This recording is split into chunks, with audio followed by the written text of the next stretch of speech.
ದಕ್ಷಿಣ ಭಾರತದ ಪ್ರಸಿದ್ಧ ಗಾಯಕಿ ಸರಸ್ವತಿ ಎಂದೇ ಖ್ಯಾತ ಆಗಿರ್ತಕ್ಕಂಥ ಜಾನಕಮ್ಮ ಅವರು ನಿಧನರಾಗಿದ್ದಾರೆ. ಇನ್ನು ಈ ಬಗ್ಗೆ ಮಾತನಾಡಲಿಕ್ಕೆ ನಮ್ಮ ಜೊತೆ ಪ್ರಸಿದ್ಧ ಹಿನ್ನೆಲೆ ಗಾಯಕರು ಆಗಿರ್ತಕ್ಕಂಥ ಅಜಯ್ ವಾರಿಯರ್ ಸರ್ ಇದ್ದಾರೆ. ಅವ್ರನ್ನೇ ಮಾತನಾಡಿಸ್ತಾ ಹೋಗ್ತೇನೆ.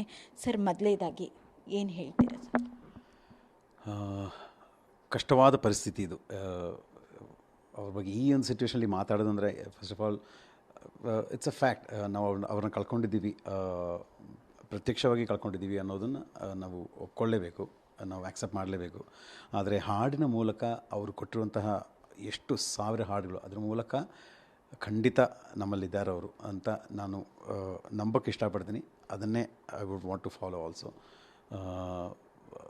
ಆದರೂ ಫಿಸಿಕಲ್ ಪ್ರೆಸೆನ್ಸ್ ಇರೋಲ್ಲ ಇನ್ನು ಮುಂದೆ. ಸೊ ಅದು it's a huge loss. And ನಾನು ಆಗಲೇ ಹೇಳ್ದಂಗೆ ಬರೀ ಮ್ಯೂಸಿಕ್ ಫೀಲ್ಡ್ ಅಂತಲ್ಲ, ಇಲ್ಲ ಬರೀ ಸಿನಿಮಾ ಇಂಡಸ್ಟ್ರಿ ಅಂತಲ್ಲ, ಇಡೀ ಜಗತ್ತಿಗೆ ಒಂದು ವ್ಯಕ್ತಿ, ಒಂದು ಮನುಷ್ಯ ಅಂದರೆ ಒಂದು ಹೇಗಿರಬೇಕು, ಎಷ್ಟು ಡೌನ್ ಟು ಅರ್ತ್ ಎಷ್ಟು ಗ್ರೌಂಡೆಡ್ ಆಗಿರ್ಬೋದು ಅನ್ನೋದನ್ನು ಅವ್ರು ನೋಡಿ ಕಲಿಬೇಕು. SPB ಸರ್ ಆಗಲಿ, ಜಾನಕಿಯಮ್ಮ ಅವರಾಗಲಿ, ಅಷ್ಟೊಂದು ಸಾಧನೆ ಮಾಡಿದವರು. ಆ್ಯಂಡ್ ಎಷ್ಟು ಸಾವಿರ ಹಾಡುಗಳನ್ನ ಹಾಡಿಲ್ಲ, ಎಷ್ಟು ಅವಾರ್ಡ್ಸ್ ತಗೊಂಡಿಲ್ಲ. ಆ್ಯಂಡ್ ಆದರೂ ಯಾರು ನೋಡಿದ್ರೂ ಮಾತಾಡಿಸ್ತಾ, ನಗ್ನಗ್ತಾ ಮಾತಾಡಿಸಿ, ಒಂದು ಫೋಟೋಗೆ ನಿಂತರೆ ತಪ್ಕೊಂಡೇ ಫೋಟೋ ತೊಗೊಳೋದು. ಅದು ಎಸ್ಪೆಷಲಿ ಜಾನಕಿಯಮ್ಮ ಅವರಂತೂ ಈ ಥರ ನಿಂತ್ಕೊಂಡು ಒಂದು ಸೆಲ್ಫಿ ಇಲ್ಲ ಒಂದು ಫೋಟೋ ತೊಗೋಬೇಕು ಅಂತ ಹಿಂಗೆ ನಿಂತರೆ ಅವರು ಬಿಡೋದೇ ಇಲ್ಲ. ಇಲ್ಲಿ ಬಾ ಅಂಥೇಳಿ ತಪ್ಕೊಂಡೇ ಫೋಟೋ ತೊಗೊಳ್ಳೋದು. ಯಾರದೇ ಫೋಟೋ ನೋಡ್ಕೊಳ್ಳಿ, ಅವ್ರ ಜೊತೆ ಇರೋ ಫೋಟೋ ಹಂಗೆ ತೊಗೊಳ್ತಾರೆ ಅವರು. ಅದೆಲ್ಲ ಒಂದು ನ್ಯಾಚುರಲಾಗಿ ಬರುವಂಥದ್ದು. ಅದು ಯಾವ ಕಪಟನೂ ಇಲ್ಲ, there's no mask in it. ಅದು ಒಳಗಿಂದ ಬರುವಂಥದ್ದು. ಆ್ಯಂಡ್ ಸೊ ಅದಕ್ಕೆ ಎಲ್ಲರೂ ಅದೇ ಜಾನಕಿಯಮ್ಮ ಅಂತ ಹೇಳಿದಾಗ ಅಮ್ಮ ಅನ್ನೋ ಒಂದು ಪದಕ್ಕೆ ಇಲ್ಲ ಒಂದು ಸ್ಥಾನಕ್ಕೆ ಮೋಸ್ಟ್ ಎಲಿಜಿಬಲ್ ಕೇಪಬಲ್ ಆಗಿರುವಂಥವ್ರು ಅಂತ ಹೇಳ್ಬೋದು. ಯಾಕಂದರೆ ಮನಸ್ಸಿಂದ ನಾವು ಕರೆಯೋದು ಆ ಥರ ಜಾನಕಿಯಮ್ಮ ಅಂತ. ಓಕೆ ಸರ್, ಇನ್ನು ಸ್ಟುಡಿಯೋದಲ್ಲಿ ಯಾವ ರೀತಿ ಇರ್ಬೋದು, ನಿಮಗೆ ಕಲಿಸೋ ವಿಷಯದಲ್ಲಿ ಇರ್ಬೋದು, ಯಾವ ರೀತಿ ಗುರುವಿನ ಸ್ಥಾನ ತುಂಬಿದ್ರು ಅಂತ? ಒಂದು ಯೂನಿವರ್ಸಿಟಿ ಅವರು. ಆ್ಯಂಡ್ ಮೊದಲನೇ ಸತಿ ಅವ್ರ ಸ್ಟುಡಿಯೋಲ್ಲೇ ಭೇಟಿಯಾಗಿದ್ದು, ಫಸ್ಟ್ ಭೇಟಿಯಾದಾಗ.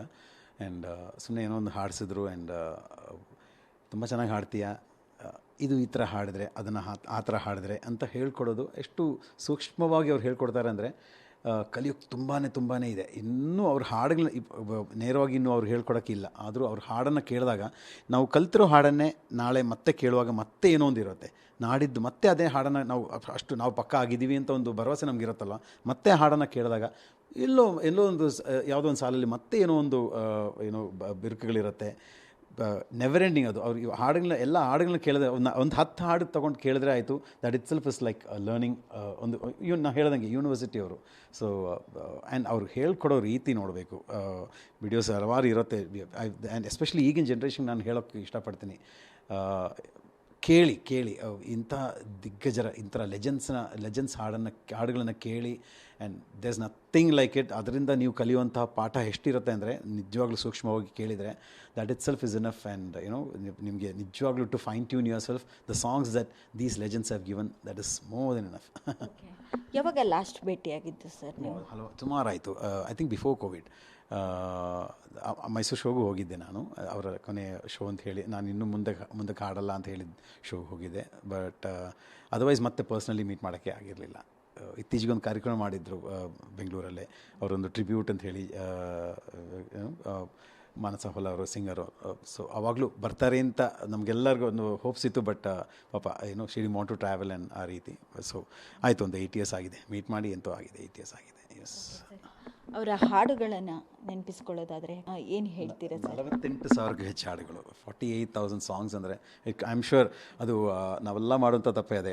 ಇನಿಷಿಯಲಿ ನಾವು ಬರೆದಿರೋಲ್ಲ, ನೋಟ್ ಮಾಡಿರೋಲ್ಲ, ಆ ಥರ. ಐ ಆಮ್ ಶ್ಯೂರ್ ಅವರು 50,000ಕ್ಕೂ ಹೆಚ್ಚು ಹಾಡಿರಬೇಕು ಅವರು. ಆ್ಯಂಡ್ ಯಾವ್ಯಾವ ಭಾಷೆಯಿಂದ ಹೇಳಬೇಕು, ಎಲ್ಲ ಸೌತ್ ಇಂಡಿಯನ್ ಲ್ಯಾಂಗ್ವೇಜಸ್ಸು ಮತ್ತು ಹಿಂದಿ, ಒಡಿಸ್ಸಾ, ಇಂಗ್ಲೀಷಲ್ಲೂ ಹಾಡಿದಾರಂತೆ.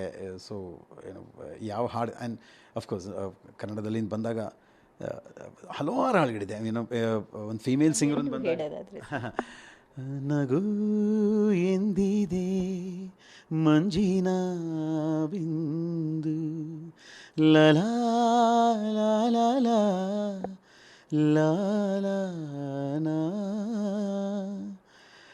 ಬಾನಲ್ಲು ನೀನೇ ಭುವಿಯಲ್ಲು ನೀನೇ, ಬಾನಲ್ಲು ನೀನೇ ಭುವಿಯೆಲ್ಲು ನೀನೇ ಎಲ್ಲೆಲ್ಲು ನೀನೇ ನನ್ನಲ್ಲು ನೀನೇ ಬಾನಲ್ಲು ನೀನೇ ಭುವಿಯಲ್ಲು ನೀನೇ. ಇದು ಹಾಡ್ತಾ ಹಾಡ್ತಾನೆ ಒಂದು ಇನ್ಸ್ಟೆನ್ಸ್ ಜ್ಞಾಪಕ ಬಂತು. ಎಸ್ ಪಿ ಬಿ ಸರ್ ಹೇಳಿದ್ದು, ಆ್ಯಕ್ಚುಲಿ ರಾಜನ್ ನಾಗೇಂದ್ರ ಅವರು, ರಾಜನ್ ಸರ್ ಹೇಳಿದ್ದು, ಈ ಹಾಡು ಕನ್ನಡದಲ್ಲಿ ರಿಲೀಸ್ ಆದಮೇಲೆ ಮತ್ತೆ ತೆಲುಗಲ್ಲಿ ರೀಮೇಕ್ ಮೂವಿ ರೀಮೇಕ್ ಮಾಡ್ತಿದ್ದಾರೆ ಅಂತ ಹೇಳಿದಾಗ ಎಸ್ ಪಿ ಬಿ ಸರ್ಗೆ, ಬಾಲು ಸರ್ಗೆ ತುಂಬ ಇಷ್ಟವಾಯ್ತದೆ ಈ ಹಾಡು. ಕನ್ನಡದಲ್ಲಿ ಕೇಳಿ ಕೇಳಿ ಅವ್ರ ಹತ್ರ ರಿಕ್ವೆಸ್ಟ್ ಮಾಡ್ತಾನಂತೆ ಡೈರೆಕ್ಟರ್ ಹತ್ರ, ತೆಲುಗಲ್ಲಿ ರೀಮೇಕ್ ಮಾಡಿದಾಗ ಇದನ್ನು ಮೇಲ್ ಹಾಡುವಂಥ ಸಿಚುವೇಶನ್ ಕ್ರಿಯೇಟ್ ಮಾಡಿ ನನಗೆ ಈ ಹಾಡು ಆಡಬೇಕು, ನನಗೆ ಈ ಹಾಡು ತುಂಬ ಇಷ್ಟ ಅಂತ. And they created the situation, ಇದರಲ್ಲಿ ಫೀಮೇಲ್ ಹಾಡ್ತಿರೋದಲ್ವಾ, ತೆಲುಗಲ್ಲಿ ಮೇಲ್ ಹಾಡುವಂಥ ಆಡೋ ಥರ ಸಿಚುವೇಶನ್ ಮಾಡಿ ಎಸ್ ಪಿ ಬಿ ಸರ್ ಹಾಡಿದ್ರಂತೆ. ಅಂದರೆ ನೋಡಿ ಯಾವ ಥರ ಕನೆಕ್ಟ್ ಆಗುತ್ತೆ ಈವನ್ ಮ್ಯೂಸಿಕಲ್ಲಿ ಅಂತ. So this is another favourite song of main. ಎಷ್ಟು ಯಾವುದ್ಯಾವುದು ಅಂತ ಹೇಳೋದು, 48,000 ಹಾಡಿದ್ದಾರೆ ಅಂದರೆ ಅದರಲ್ಲೂ ಕನ್ನಡದಲ್ಲಿ ಅವರು ಹೆಚ್ಚಿನ ಸಂಖ್ಯೆಯಲ್ಲಿ ಹಾಡಿರುವಂಥ ಇದು ಅಂತ ಕನ್ನಡ ಭಾಷೆ ಅಂತ ಕನ್ನಡ ಅಂತೆ. So you can imagine at least ಒಂದು 10,000 ಅಂತೂ ಕನ್ನಡನೇ ಇರಬೇಕು ಅದರಲ್ಲಿ. ಸೊ ಹಲವಾರಿದೆ, ಬೇಕಾದಷ್ಟು ಗೀತೆಗಳಿದೆ. ಆ್ಯಂಡ್ ತಲೆ ಓಡ್ತಾಯಿಲ್ಲ, ಈ ಸಿಚುವೇಶನ್ ತಲೆ ಓಡ್ತಾಯಿಲ್ಲ. ನೀವೇ ಹೇಳಿ ಯಾವ ಹಾಡು ಅಂತ, ನಾನು ಗುನುಗ್ಬಲ್ಲೆ. ಇನ್ನು ಭಕ್ತಿಗೀತೆಯಲ್ಲಿ ಹೆಚ್ಚಾಗಿ ದೀಪವು ನಿನ್ನದೇ ತುಂಬ ಭಾವಗೀತೆ ಅದು ಮೈಸೂರು ಮಲ್ಲಿಗೆ ಒಂದು ಇಡೀ ಇದರಲ್ಲಿ ಅದ್ರದ್ದು 2 ಸಾಲ ಹಾಡ್ತೀನಿ. ದೀಪವು ನಿನ್ನದೇ ಗಾಳಿಯು ನಿನ್ನದೇ ಆರದಿರಲಿ ಬೆಳಕು, ಕಡಲು ನಿನ್ನದೇ ಹಡಗು ನಿನ್ನದೇ ಮುಳುಗದಿರಲಿ ಬದುಕು, ದೀಪವು ನಿನ್ನದೇ ಗಾಳಿಯು ನಿನ್ನದೇ ಆರದಿರಲಿ ಬದುಕು. ಅದೇ ರೀತಿ ಈಗ ತಾನೇ ಹಾಡಿದೆ ಇಂದು ಏನಾಗಿ ಗೋವಿಂದ, ಅದು ರಾಘವೇಂದ್ರ ಸ್ವಾಮಿಯವರ ಒಂದು ಕೃತಿ. ಅದು ಜಾನಕಿಯಮ್ಮ ಅವರು ಹಲವಾರು ಭಕ್ತಿಗೀತೆಗಳನ್ನು ಹಾಡಿದ್ದಾರೆ. ಕಮಲದ ಮಗದೋಳೆ ಕಮಲದ ಕಣ್ಣೋಳೆ ಲಾಲಿ ಲಾಲ ಇಂದು ಏನಾಗಿ ಅದು ಇದೆ. ಆ್ಯಂಡ್ ಭಕ್ತಿಗೀತೆಗಳು ಸುಮಾರು ಕೇಳಿದ್ದೀನಿ, ನನಗೆ ಸಾಹಿತ್ಯ ಟಕ್ಕಂತ ಬರ್ತಿಲ್ಲ. ಬಟ್ ಅವರ ಹಾಡುಗಳನ್ನು ಕೇಳಿ ಕೇಳಿ ನಾನು ಒಂಥರ ಭಕ್ತಿಗೀತೆಗಳ ಕಡೆ ಜಾಸ್ತಿ ಒಲವು ಬಂತು ನನಗೂ. ನನ್ನ ಹೆಸರು ಹೇಳಿದ್ರೆ ಜಾಸ್ತಿ ಭಕ್ತಿಗೀತೆಗಳನ್ನ ಕೇಳ್ತೀರ. ಅದಕ್ಕೆ ಕಾರಣ one of the reasons is Janakiamma also. ಅವರ ಹಾಡುಗಳನ್ನು ಸುಮಾರು ಕೇಳಿದ್ದೀನಿ, ಸುಮಾರು ಕಾಂಬಿನೇಷನ್ CDಸು ಬಂದಿದೆ, ಕ್ಯಾಸೆಟ್ಸ್, ಅವಾಗೆಲ್ಲ ಕ್ಯಾಸೆಟ್ಸು. ಸೊ ಅದೆಲ್ಲ ಒಂದು ಪುಣ್ಯ, ನಾವು ಮಾಡಿರೋಂಥ, ನಮ್ಮ ತಂದೆ ತಾಯಿ ಮಾಡಿರೋಂಥ ಪುಣ್ಯ, ನಮಗೆ ಆ ಬ್ಲೆಸ್ಸಿಂಗ್ ಸಿಕ್ಕಿದೆ. ಅವ್ರ ಜೊತೆ ಒಡನಾಟ ಆಗಲಿ, ಅವ್ರ ಜೊತೆ ಹಾಡೋದಾಗಲಿ ಎಲ್ಲ. ಇದಿಷ್ಟು ಹಿನ್ನೆಲೆ ಗಾಯಕರಾಗಿರ್ತಕ್ಕಂತಹ ಅಜಯ್ ವಾರಿಯರ್ ಅವರ ಮಾತು. ಕ್ಯಾಮ್ರಾ ಪರ್ಸನ್ ವಿನಯ್ ಜೊತೆ ಅರುಣ, ಪಬ್ಲಿಕ್ ಟಿವಿ, ಬೆಂಗಳೂರು.